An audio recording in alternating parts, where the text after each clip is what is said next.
Okay, participants, I'm going to provide an overview of our memo writing assignment so that you have a clearer idea of what the standards were, how I went about assessing your work.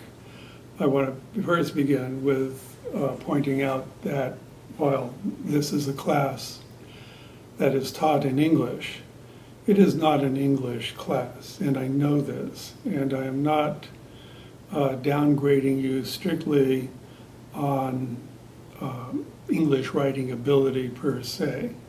I'm really looking at clarity, your ability to write in a coherent way and provide clear information that your audience needs. And I think that might be a good point of departure for us. I think I mentioned this in class.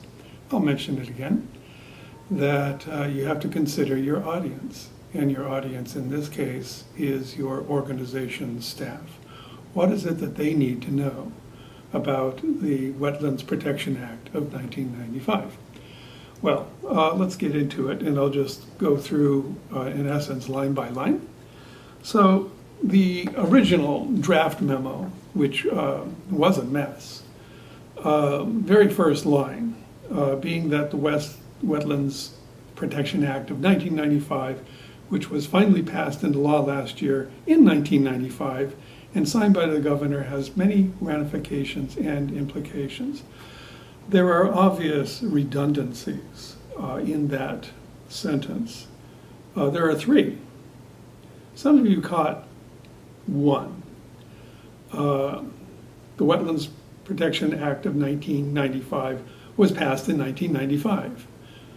You don't need to say this twice. I think it goes without saying. Frankly, you barely need to say that there was the Wetlands Protection Act of 1995. It's pertinent, and that's fine, but that's as far as you would take it. You don't need to mention that it was finally passed and signed by the governor. If a Wetlands Protection Act, that is, if a law has become a law, then it goes without saying, yet again, that the governor had signed it. There's no need to make that point. It literally does, again, go without saying. And then comes the one area that many people missed. And again, it's not that you got a full point deduction on this, but you got to know these things. Ramifications and implications are the same thing. So again, that's a redundancy. No need to say ramifications and implications. Okay? It's like saying a small pony that is also a horse. No. I'm writing, okay, about something that has many ramifications. That's it. Some people said consequences, and just to make this point, consequences is usually used in reference to a bad result, an adverse result. So we don't particularly like to use the word consequences, although I must say the consequences of bad writing is a low grade.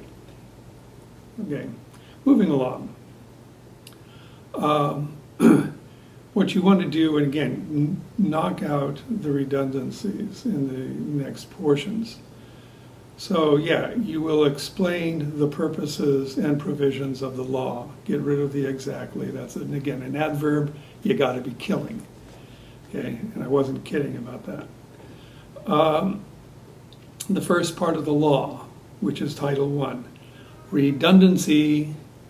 Okay, and maybe you just don't know this, and I understand that. And this is a teaching moment in legal writing, which this is in reference to. You're referencing a legal document. Title I would be the first part of the law, automatically. So, in other words, you don't have to say the first part of the law, which is called Title I. Okay, that's just bad writing, and it suggests that people don't know what a title of a law is, which, and again, I understand you would not necessarily know that, and you weren't downgraded except in the case of repeating in essence verbatim the first part of the law, which is called. That's just not acceptable. Best just to go Title I sets forth the purposes of the act, because that's usually what the first title of a law does. Just again, I understand you may not know these things, but this is where you learn them. And then you move on. The next paragraph can be in reference to Title II of the law. And Title II of the law is critical because Title II of the law is indicating, precisely that your department is involved with this, that they're going to be writing up the rules. And but they are not writing up the rules by themselves. There is interagency coordination. And for whatever reason, most people miss this. There's a term that you use, and again, it's a conjunction term, when you are dealing with multiple agencies. And the phrase is very basic, is that you'd be writing up the rules along with the departments of transportation and agriculture. So that's all you need to say. For whatever reason, people just did not understand along with. You could also say in conjunction with, in coordination with. That way, those are the terms that we use when you're talking about any kind of multiplayer involvement in something such as writing up rules. Moving along. Oh, by the way, critical part, critical, and you were downgraded if you did not include that a copy of Title II was attached, because your staff needs to know exactly what Title II says so that they can do their job. So that was a critical element. Moving on. Title III is a wetland support program, so this is a different element entirely. This consists of a kind of a compensation to people who are affected by the act. Wetlands are to be protected. If you own property that includes wetlands, then that means perhaps you can no longer do things with that land.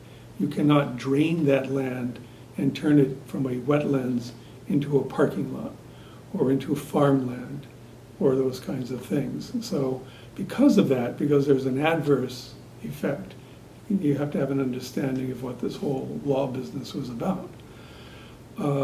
There is compensation. The government will simply not say, too bad, your land cannot be used in any way that you want to use it. You have to keep it as a wetlands.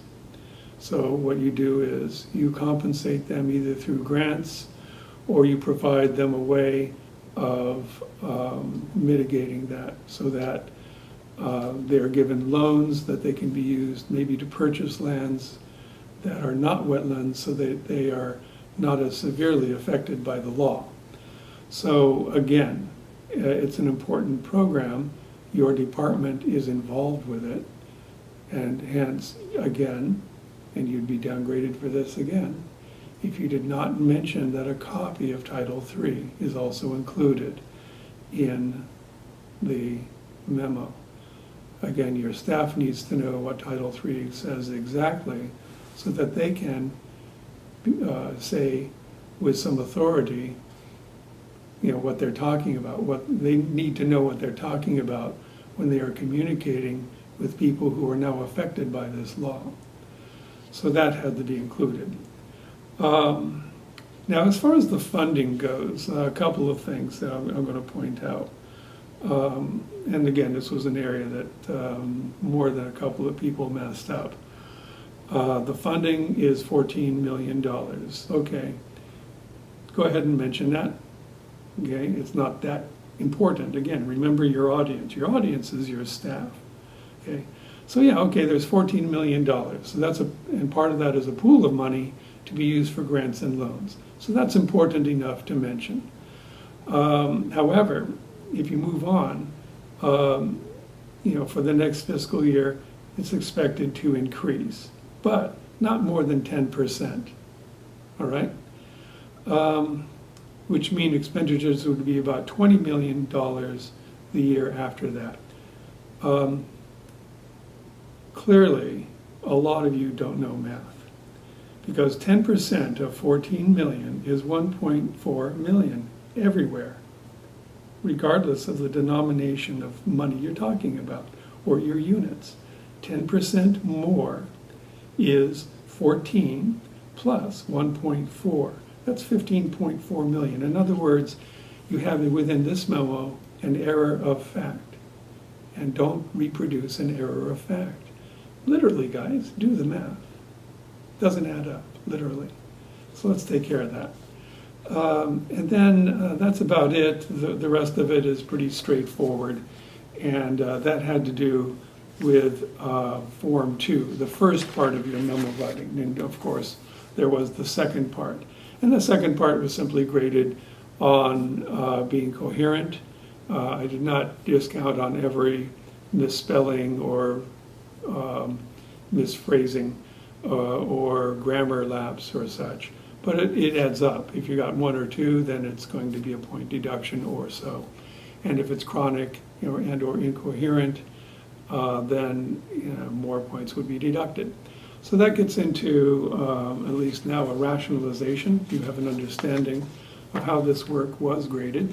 I think that's important for you to know, and I don't mind sharing that with you.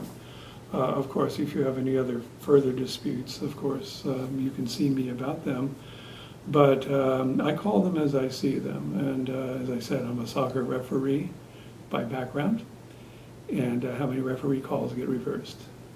Okay, and on that note, I love you guys. I wish I was there in class with you. But again, a guy's got to do what a guy's got to do. I can't get into details right now. At some point I might, in terms of what the situation is. But I'm ever hopeful it can be resolved. I think people want to resolve it. I love the university. There's a problem with the system, and I'll just leave it at that. Okay, see you when I see you.